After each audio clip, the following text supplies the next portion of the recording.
Bioweapons. Was Ukraine some kind of Silicon Valley for bioweapons? And what's the connection between gain-of-function research and bioweapons? RFK's got some interesting things to say.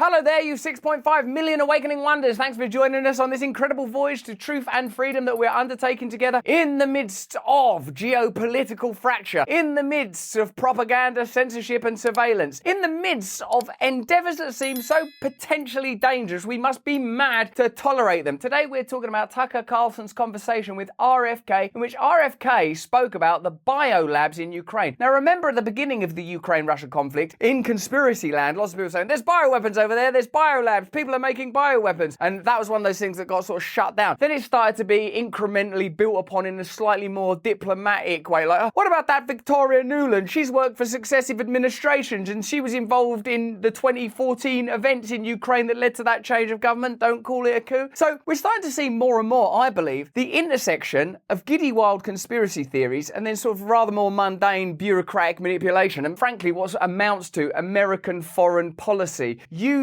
various sites across the world to create either pharmaceutical opportunity, let's call it, or bioweapons. And is there an intersection between gain-of-function research and bioweapons? In short, is gain-of-function research essentially about creating bioweapons? As I understand gain-of-function research is by taking something that's an horrible, nasty little virus and go, yeah, this is a little virus, sure what I think. Go on. It's not bad enough. Let's make it worse. Let's have a look at Tucker Carlson and RFK's conversation and get into this in depth. The fact remains there are U.S. biolabs in Ukraine. Why would we have biolabs in Ukraine?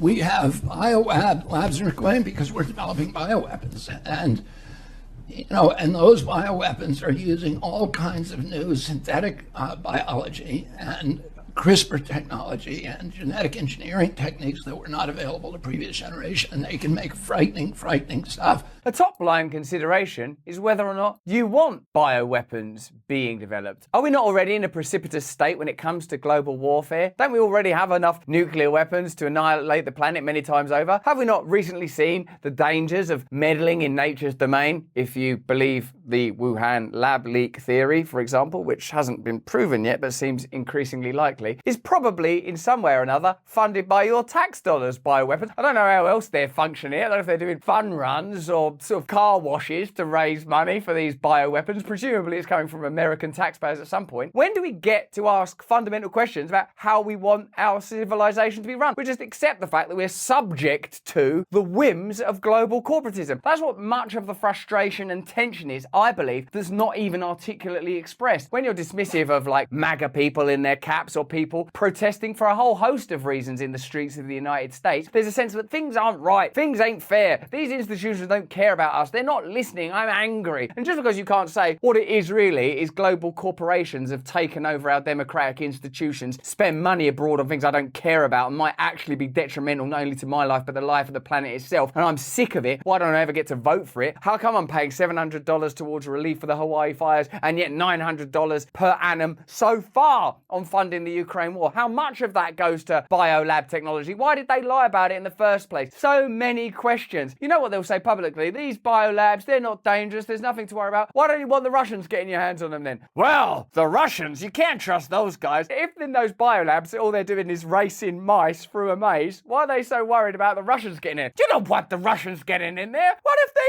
meddle with my most favorite mouses? They can't simultaneously be doing innocuous and innocent mouse experiments in those biolabs and be really worried that the Russians are going to get in there, can they? When the Patriot Act reopened the bioweapons arms race in 2001, the Pentagon began putting a lot of money into bioweapons, but they were nervous at that time because if you violate the Geneva Convention, it's a hanging offense. And they weren't sure that that provision in the Patriot Act would actually hold up as a loophole to treaties that had been ratified by Congress. So they were nervous about actually going full force into bioweapons development. So they transferred the authority for biosecurity to one agency in the HHS called the National Institute for Infectious and Allergic Diseases, run by Anthony Fauci. So Anthony Fauci got all the responsibility for bioweapons development.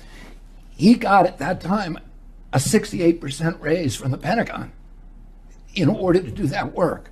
When you hear a story like that, you realize there's more to political corruption within American governmental institutions than just Donald Trump saying that he won an election that other people say he didn't win. It seems that there's more complexity to it, because you don't really want someone who's in charge of a medical and health organization taking huge funds, getting huge pay rises, involved in gain of function research, involved in things that might be bioweapons that take their funding from confusing agencies that have relationships with big pharma. That's not the kind of clarity that we could have in our institutions, and I would argue should have. This is a health organization, so what do they do then? Well, they're solely focused on the well-being, welfare, and good health of American people. Also on the side, they're making terrifying weapons. That's not how you want it run. And do you notice that the Patriot Act was almost like the COVID of its age? There was a massive crisis and emergency in the form of the 9/11 attacks, and it was utilized to introduce a raft of regulation that meant that we could be surveilled, that meant that we could be censored, that meant we could be observed, that meant that people could be arrested for espionage under what increasingly looked like questionable circumstances. And also, somehow, they went, we're going to start a bunch of biolabs. Is it likely, let me know in the comments and the chat below, that the COVID pandemic was used in a similar way to introduce regulations, legislations, and ideas that previously people would have rejected out of hand as being an infringement on our civil rights? When there's an emergency or a crisis, it's used to create opportunities. And the Patriot Act, which pertains to an event 22 years ago now, is still being utilized to respond to what? Saddam Hussein still might have weapons of mass destruction. Every bioweapon needs a vaccine. So you develop them side by side, because in 100% of the cases when you deploy a bioweapon, there's blowback. Your side also gets sick. So in order to deploy one offensively, you need a vaccine to counter it. So you need to vaccinate your team before you deploy it. Is this one of those moments where we could step back as a species and say, are we heading in the right direction? Where you've got laboratories, where one part of the laboratory going, we're going to invent the most lethal, deadly, awful weapons to destroy the lives of innocent people abroad who we temporarily at this time don't agree with. You guys over there, come up with a vaccine for that, because it's inevitable, 100% likely in fact, that we're all going to get sick from this crazy thing. Who's funding this? You are! We spray her with the hose, leaving us relatively dry. Relatively? Well, there's bound to be some splashback. So those two things are developed through a field of science called gain of function science, where you take an infectious microbe and you amplify its infectivity, or you make it jump species, so it may kill monkeys, now you make it kill humans, and you adopt it that way. And there's all kinds of methods, and then you make it immune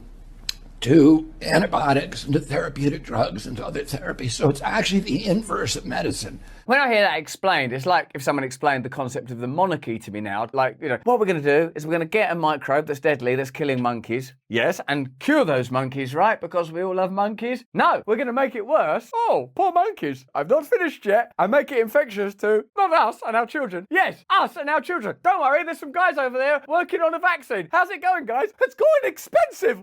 Ah! If someone said, should we have kings and queens that we fund? I go, no, don't bother. Don't bother. It's a waste of money. Should we have a review around how we're organising society? No, let's keep it as it is. Maybe we can have it a bit different, but not much. For 2,800 years since Hippocrates, doctors have been trying to figure out how to make microbes less infectious and less deadly, and developed antibiotics and therapeutics to do that. Well, the guys who are involved in this, there's 36,000 what are called life scientists, but they're actually death scientists, who are now employed full-time in developing, microbes that can be used to kill people. How was work today? Quite good. What did you do? You know deadly viruses? Yes. Well, I made them much worse. Night.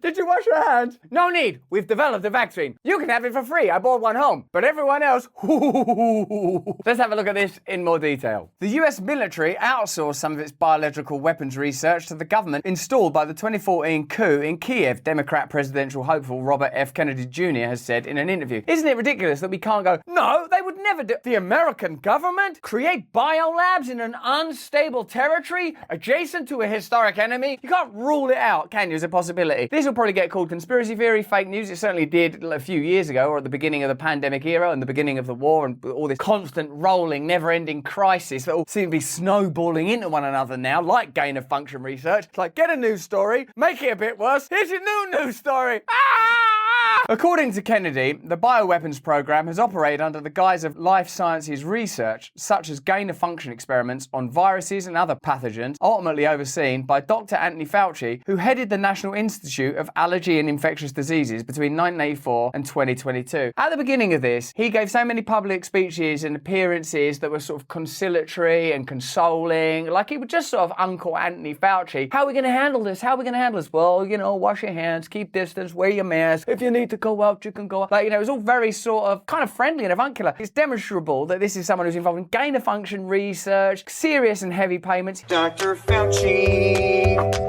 give us vaccines. He's not the kind of shaved Santa Claus that we represent. People were dancing around singing songs about him. We think he was on talk shows as a sort of celebrity. It's ridiculous. This is what happens when you have massive, centralized, authoritarian, globalist, corporatist systems that never ask people, the very people that are funding it, whether what they're doing is what those people want. And that applies to this ongoing war between Ukraine and Russia, research of this nature, the response to the pandemic, institutions like the WHO and NATO. You might not want them, but you're funding them. I think we should have political parties that are going, listen, do you want this stuff? Because some of it seems a bit corrupt. Because I don't know anyone who's like, I love paying taxes. At best, you're like, I pay my taxes because it's the law, and I hope on some level it's helping people, like kids or hospitals or something. You work all day. You don't even get an invoice, do you? You don't even get a breakdown of, so what did you spend it on, guys? Let's have a look. Buy out what? We can't do this complex content without the support of our sponsors. Can you imagine what it's like being us and going, oh, can we have some money, please? And tell me, what do you guys do? We say, bring down the corporatist state, bring down the system. Here, have some money. We can't go to Pfizer. We can't go to Lockheed Martin. We go to these guys. Stay to the end of the ad. I'll make it funny, baby. Now, if you want to cheat death and cheat sweet lady time herself, you're going to need to look after your skin.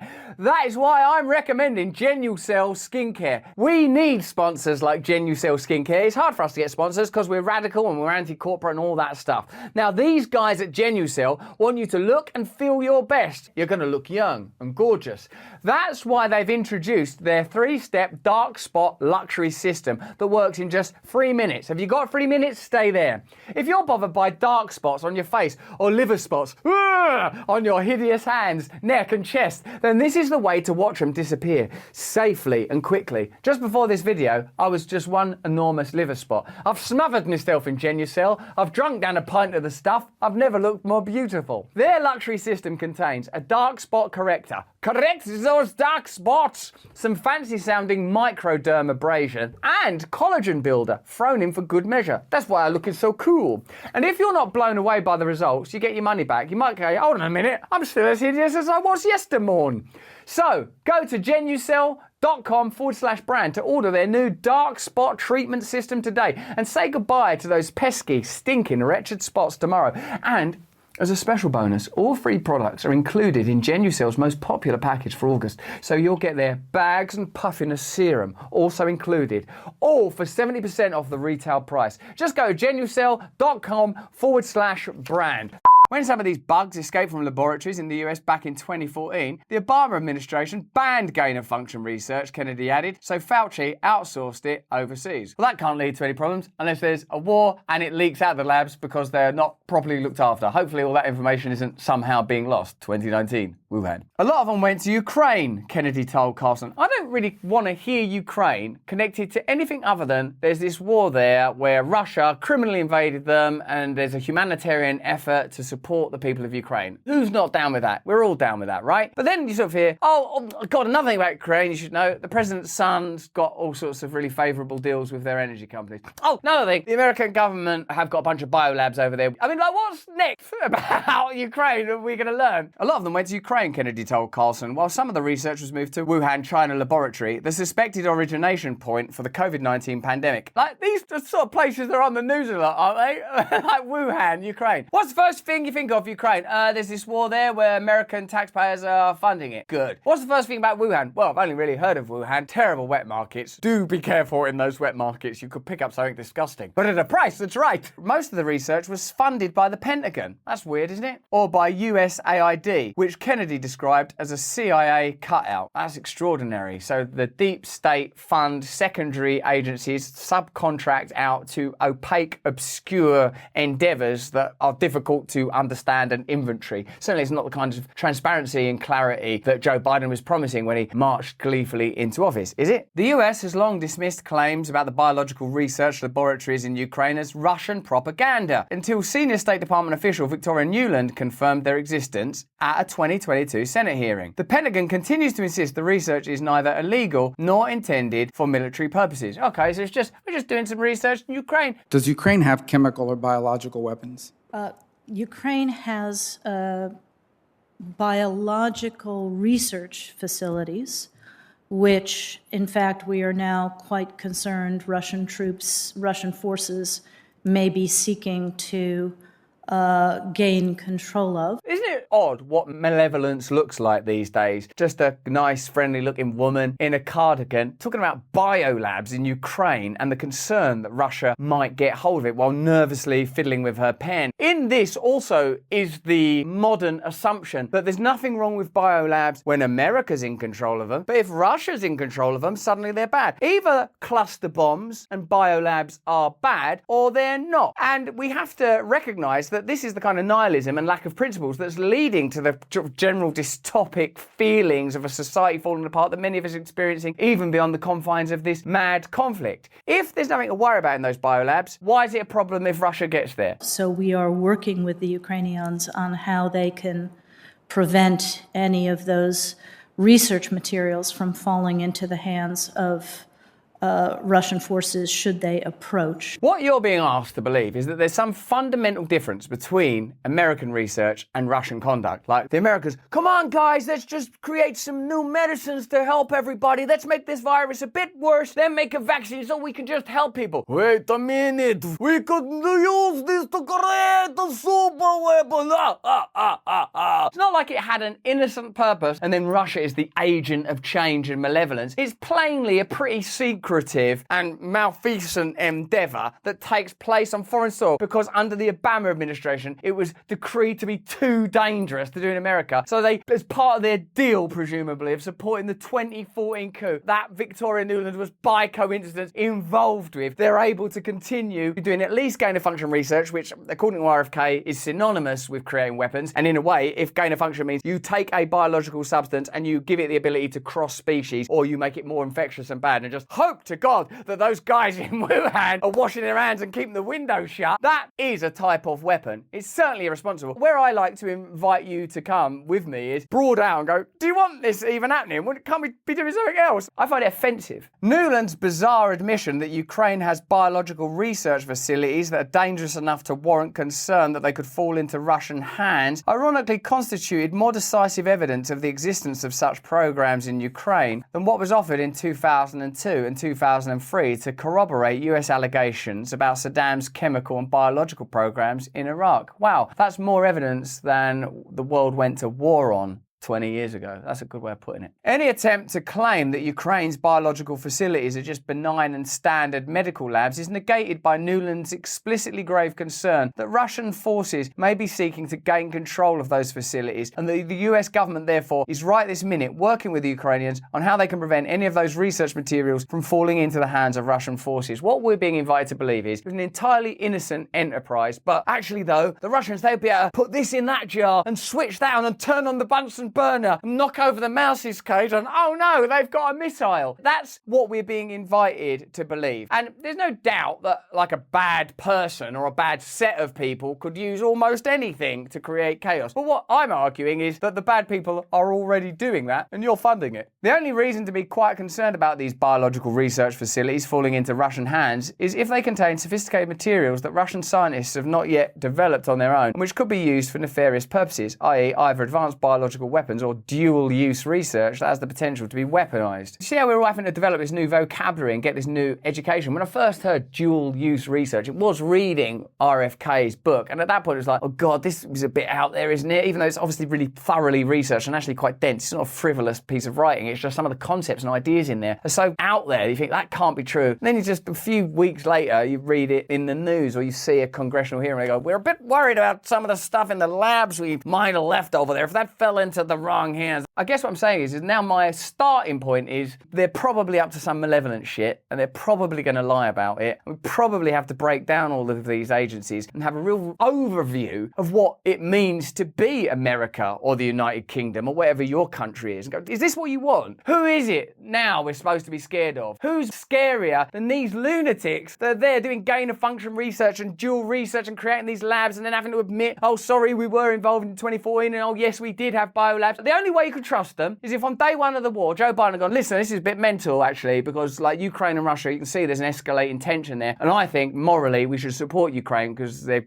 decent people and Russia are the aggressor in this instance. I've got to be honest though, we provoked them in 2014. We reneged on a deal we had not to infringe on former Soviet Union territories. We got biolabs in Ukraine we're going to be double careful of. And one of my kids has got a cracking job at Burisma. He didn't say that, did he? So now that it's all coming out, I think, you fucking liars! What is in those Ukrainian biological labs that makes them so worrisome and dangerous? And did the US assistance extend to construction and development to the biological research facilities themselves? All we're doing over there is making L'Oreal lipsticks for little mice. In those labs are just mice and rabbits smothered in lipstick, but if the Russians get hold of those sexy mice and rabbits, there's no telling what they'll do. The indisputable reality is that despite long-standing international conventions banning development of biological weapons, all large, powerful countries conduct research that, at the very least, has the capacity to be converted into biological weapons. The work conducted under the guise of defensive research can, and sometimes is, easily converted into the banned weapons themselves. Recall that according to the FBI, the 2001 anthrax attacks that terrorized the nation came from a US Army research scientist, Dr. Bruce Ivins, working at the US Army's Infectious Disease Research Lab in Fort Detrick, Maryland. The claim was that the Army was merely conducting defensive research to find vaccines and other protections against weaponized anthrax, but to do so, the Army had to create highly weaponized anthrax strains, which Ivins then unleashed as a weapon. The lesson about the severe dangers of so-called dual-use research into biological weapons was relearned over the last 2 years as a result of the COVID pandemic. While the origins of that virus have not yet been proven with dispositive evidence, though remember, fact checkers declared early on it was definitively established that it came from species jumping and that any suggestion of a lab leak was a conspiracy theory, what is certain is that the Wuhan Institute of Virology was manipulating various coronavirus strains to make them more contagious and lethal. The justification was that doing so is necessary to study how vaccines could be developed. But regardless of intent, cultivating dangerous biological strains has the capacity to kill huge numbers of people. All of this illustrates that research that is classified as defensive can easily be converted, deliberately or otherwise, into extremely destructive biological weapons. Does any of this remind you of another story? Are there some names that keep recurring? Let's go a little deeper into this. Senator Rand Paul has referred Dr. Anthony Fauci to the Justice Department for investigation into possible criminal prosecution for allegedly lying under oath to Congress about his knowledge of gain-of-function research conducted at China's Wuhan virus lab. So there you have it. Two of the most preeminent, dominant news stories of recent times